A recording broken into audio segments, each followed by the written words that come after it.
itu kan masalahnya kamu. Untuk mengatasi masalah itu, kamu harus menguraikan kamu punya masalah. Kenapa kira-kira saya bisa datang terlambat ke sekolah? Apakah saya semalam tidurnya terlambat sehingga saya bangunnya terlambat? Itu ya, itu berkaitan dengan berpikir komputasional. Kemudian ada tujuan pembelajaran yang akan kita capai hari ini. Jadi melalui pendekatan pembelajaran berdiferensiasi dengan model pembelajaran problem based learning dengan metode diskusi, nanti sebentar kalian akan diskusi, juga presentasi dan tanya jawab. Kalian diharapkan untuk mampu menjelaskan pengertian dari berpikir komputasional, mengidentifikasi komponen berpikir komputasional atau computational thinking tadi, dan juga menerapkan berpikir komputasional dalam menyelesaikan persoalan sehari-hari.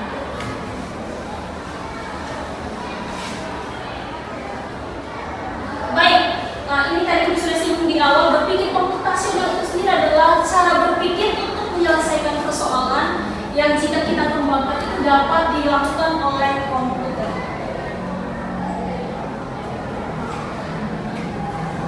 Kemudian, computational thinking atau berpikir komputasional itu melatih otak kita untuk berpikir secara logis, kreatif, dan terstruktur.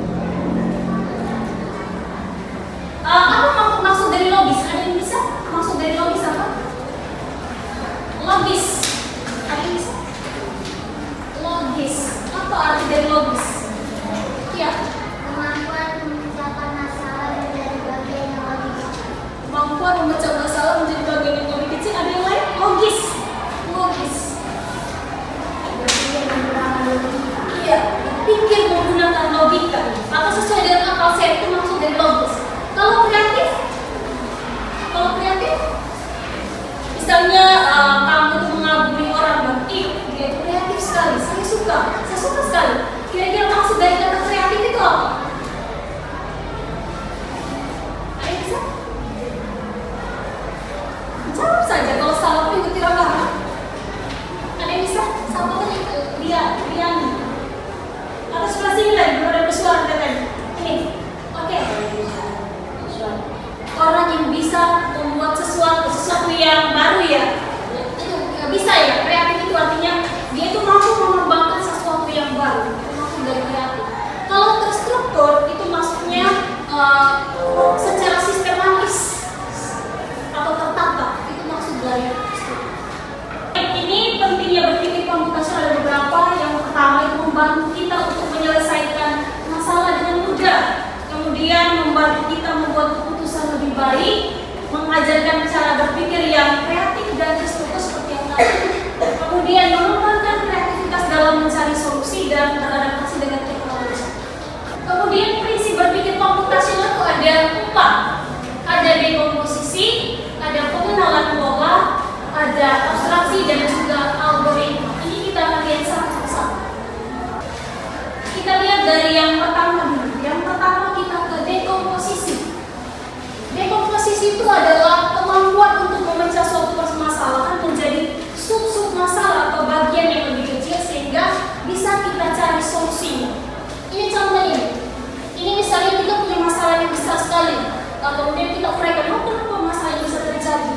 Jadi setelah kita uraikan menjadi sub-sub yang lebih kecil, kita bisa cari solusi. Contoh. Ini bukan contoh, kalau masalahnya itu adalah membuat nasi goreng misalnya. Itu kamu harus uraikan dulu. Misalnya untuk membuat nasi goreng itu alatnya apa, bahannya apa, kemudian langkah kerjanya apa, akhirnya jadilah nasi goreng. Apa solusinya? Bisa dipahami prinsip dekomposisi. Jadi dari masalah yang besar kita pecah menjadi bagian yang lebih kecil supaya bisa cari solusi. Bisa? Bisa. Oke, next.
domino. Tahu kartu domino toh? Ada yang sudah pernah main domino? Sudah. Oke, baik. Ini ada gambar P, Q, R, S. Sedangkan yang di bagian R ini kosong. Ibu minta kamu lengkapi kira-kira yang bagian kosong ini angkanya berapa dengan berapa? Coba pikir dulu.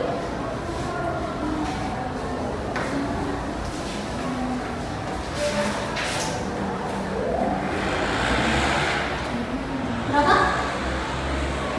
Salah tidak apa-apa, ibu tidak marah. Kira-kira berapa?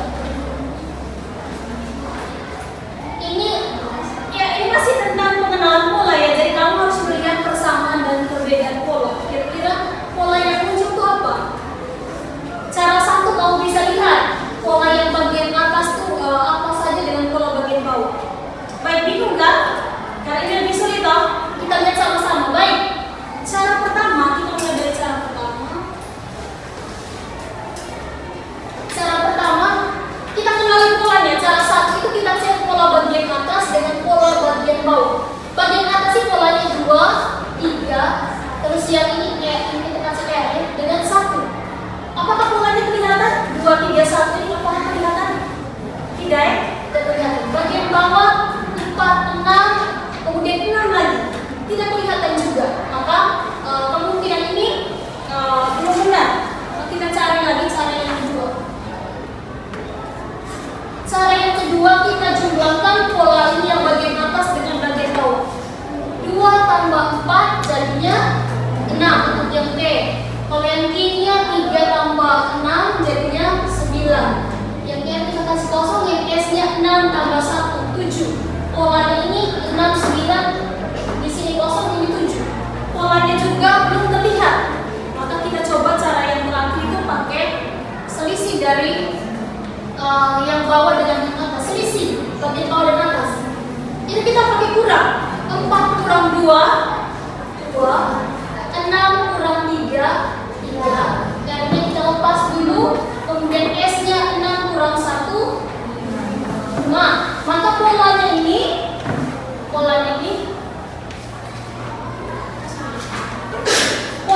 adalah di sini nanti adalah 5. 5 dikurang dengan 6 dikurang 1 sama dengan 5 karena R sama dengan Q ditambah 1. Ini juga kalau yang ditanya di sini T ditambah 1 jadi 3, maka untuk R-nya Q tambah 1. Tambah 1, lompat 1. Di sini harus 4. Jadi 5 kurang 1 sama dengan 4 karena Q-nya itu kita tambah 1. 3 tambah 1 jadi 4. Jadi polanya adalah 2, 3, 4, dan 5. Ini ya. Tadi kan di sini kosong, di sini Q-nya 3. Itu Q-nya kita tambah 1 supaya di sini 4. Maka untuk mendapatkan 4 itu 5 dikurang dengan 1. Bisa dipahami ini? Bisa ya?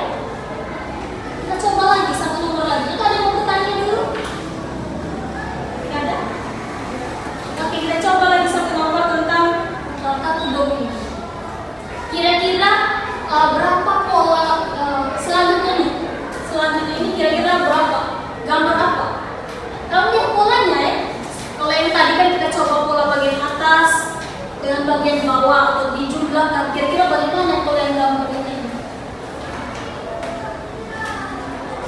Ini berpikir komputasi untuk kamu, berarti kamu untuk menyelesaikan masalah dalam kehidupan sehari-hari. Jadi ini contoh-contohnya itu. Ada yang bisa? Ini kalau lihat ini 2, kemudian 2 tambah, kalau kita pakai cara yang berapa tadi itu 2 tambah dengan 0, 2. Ini 3 tambah 1, 4. Ini 2, 2, 4. Ini 5. Ini 4. Kira-kira polanya itu bagaimana? Ya? 2, 4, 6, 8. Kira-kira polanya bagaimana? Iya, Nana, sampingnya deh. 2, 2, 2, 2. Tambah 2 ya. Maka 2 tambah 2, 4, 4 tambah 2, 6 tambah 2, 8. 8 tambah 2, berarti di sini 10. Namun dalam kartu domino itu ada yang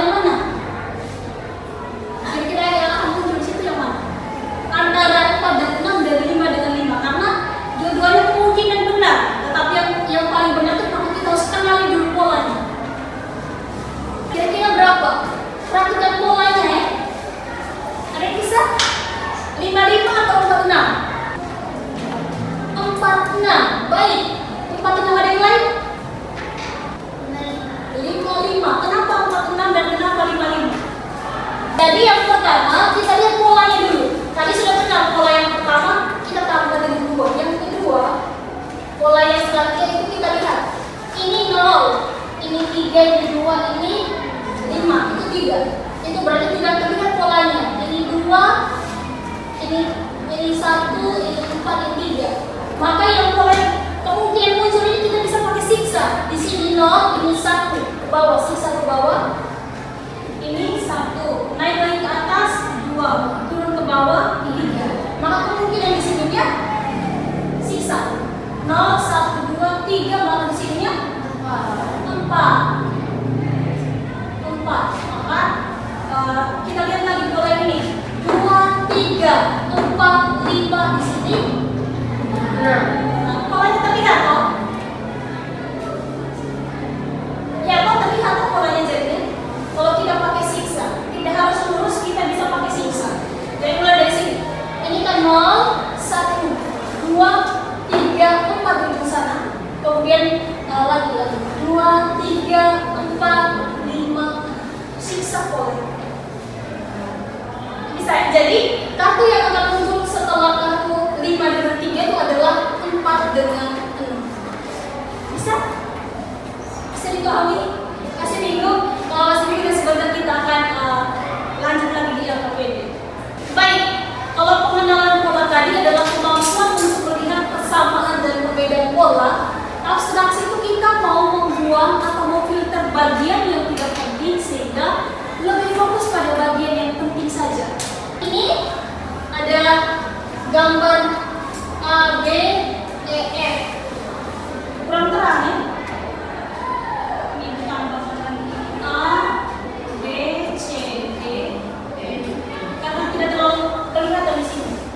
Ini 3 meter, ini 6 meter. Kemudian ditanya berapa luas A, B, E, F. Berapa luas A, B, E, F. Jadi kita harus buang bagian yang tidak penting supaya kita fokus hanya pada bagian penting. Kira-kira yang ditanya luas A, B, E, F itu bentuknya apa? Lihat dari gambar. A, B, E, F itu bentuknya ya persegi panjang. Maka yang mau kita cari itu adalah luas dari persegi panjang. Luas dari persegi panjang itu rumusnya adalah panjang dikali dengan lebar. Sedangkan di dalam sini kita lihat ada yang bentuknya ini yang diarsir ini diarsir lebar. Di situ hitam. Ini ada yang warna kuning dengan warna yang hitam ini. Pakai arsir itu juga kira-kira bentuknya apa itu? Yang A, B, C, D itu bentuknya apa? Yang ini persegi. Kemudian kalau secara keseluruhan ini persegi panjang. Maka yang pertama caranya kalau persegi itu rumusnya apa? Rumus dari persegi apa? Sisi kali sisi ya, matematika kan ini. Sisi kali sisi. Kalau keliling dari persegi itu kan 4 kali sisi. Nah, kalau persegi itu setiap sisinya sama, ini tidak? Ya. Maka kalau A ke C-nya 3, otomatis B ke D-nya 3. A ke B-nya 3. Ini di sini juga 3. Semua sisinya sama. Nah, yang pertama kita harus ini sudah. Ini untuk membantu kita untuk menyelesaikan berapa luas A, B, E, F. Karena yang ditanya itu A, B, E, F, bukan A, B, C, D saja. Maka kalau yang di A, B, E ini kan diketahui baru 6 meter. D ke F, panjang D ke F. Sedangkan yang ditanya itu panjang secara keseluruhan. Panjang B, F itu berapa? Panjang B, F itu berapa? Ini kan yang awalnya tadi kan diketahui itu hanya sama itu fokus ya. Yang diketahui awalnya kan hanya DF saja. Sedangkan kalau panjang persegi panjang kan dari sini sampai ke sini. Maka karena di atasnya 3 maka di bawahnya juga 3. Maka untuk mendapatkan panjang kita jumlahkan BD ditambah dengan BF. BD tambah dengan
dipakai adalah 15. Jika dijumlahkan, semua ada 17. Tapi karena selang-seling warna manik-manik, jadi sisa 2. Ada duanya tidak dipakai lagi, jadi 15 manik-manik yang dipakai. Nomor 2. Berdasarkan gambar di atas adalah pola jumlah lingkaran. Jumlah lingkaran pada pola ke-10 adalah jumlah lingkaran pada pola ke-10 adalah 132. Karena 2 kali 3 6, 3 kali 4 12, dan 4 kali 5 20, dan seterusnya sampai pola ke-10 yaitu 11 kali 12 sama dengan 132. Nomor 3. Urutan alat dan makanan yang akan dimasukkan untuk peralatan satu adalah 3 mangkuk dan sendok, 9 toge, 7 kuah panas, 2 ayam suwir, 4 telur, dan kelapa bawang goreng, dan terakhir 6 kerupuk. Nomor 4. Poin yang diperoleh oleh Sarah si berang-berang adalah 6 poin karena lembaran poin yang masuk lembaran kedua dan keempat. Lembaran kedua poinnya adalah 4, lembaran keempat adalah 2. Jadi 4 tambah 2 adalah 6 poin. Oke, kita tepuk bau untuk kelompok 4. Tepuk bau. Kasih B, kasih O, kasih B. Wow, keren. Wow, keren. Oke, silakan dulu kelompok 4. Selamat pagi teman-teman dan ibu guru. Selamat pagi. Kami dari kelompok 1 ingin mempresentasikan hasil kerja kelompok kami. Jadi kesimpulannya, setiap warna yang sama tidak boleh berdekatan dan ambil warna yang memiliki angka terkecil dan dikalikan dengan gambar warna tersebut. Jadi jawabannya 15 karena 8 tambah 3 tambah 4. Nomor 2. Berdasarkan gambar di atas adalah pola jumlah lingkaran. Jumlah lingkaran pada pola ke-10 adalah 132 sebab setiap angka yang akan dikalikan ditambah 1 jadi 132 dan didapatkan dari 11 kali 12.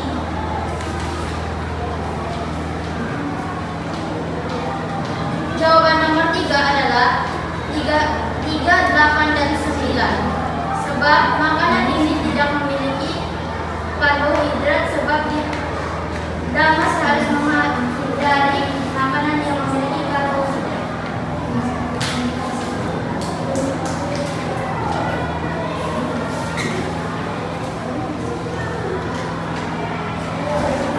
Total poin yang diperoleh Sarah si berang-berang adalah 6 karena kuning 0, biru 4, merah 0, hijau 2, hitam 0. Oke, luar biasa sekali. Kita tepuk bau untuk kelompok 1. Tepuk bau. Kasih B, kasih O, kasih B. Wow, keren. Wow, keren. Baik, tadi kalian sudah mempresentasikan hasil kerja dari masing-masing kelompok dan presentasi juga tapi kamu punya bahasa sendiri. Kita tepuk tangan untuk kita semua. Itu kan manik-manik, warna merah 5, hijau 3, kuning 7, dan 2-nya biru. Caranya untuk menyelesaikan ini, kita pilih warna yang paling jumlah warna yang paling sedikit. Angka yang paling sedikit di sini biru. Baru kita kali dengan jumlah warna manik yang tersedia di situ. Di sini kan yang paling kecil warna biru 2, maka 2 dikali dengan jumlah warna secara keseluruhan ada 4 ya. 4 merah, hijau, kuning, dan biru. 2 kali 4 sama dengan 8. Kemudian kita lanjut lagi. Caranya masih sama. Kita pilih yang warna yang paling sedikit, jumlahnya paling sedikit. Warna hijau ya 1. Warna tadi berapa? Yang paling sedikit tadi warna 1, maka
artinya 4. Kita ulangi lagi karena masih ada loh, maka kita pilih jumlah yang paling sedikitnya 2. Kemudian kita kali dengan jumlah warna yang kecil, sisa merah dengan kuning. 2 kali 2 4. 2 kali 2. Kemudian 2 tadi yang warna merah, karena kita sudah pakai 2, maka yang merah ini habis. Merah ini jadinya 0, habis. Sisanya adalah 4 kurang 2 kuning. Nah, kita lihat warna yang paling terakhir sebelum kita merangkai tadi adalah warna kuning di sini. Maka yang sisa ini juga warna kuning. Tidak mungkin warna kuning kita gabungkan ke atas karena aturannya tadi warna yang sama tidak boleh bersebelahan. Maka kita hanya total 8 tambah 3 tambah 4 sama dengan 15. Tidak perlu tambah dengan 2 karena 2 ini kita tidak bisa tambahkan di sini karena aturannya tadi warna yang sama tidak boleh bersebelahan. Bisa dipahami ini? Bisa. Oke. Kita ke nomor yang berikut. Sana si berang-berang bermain karet gelang dengan teman-temannya. Setiap berang-berang memasukkan 5 karet gelang ke sebuah batang kayu. Di batang kayu ya. Setiap lemparan karet yang masuk ke batang kayu akan mendapat poin. Kalau lemparan pertama masuk poinnya 5, kedua 4, ketiga 5, ketiga 3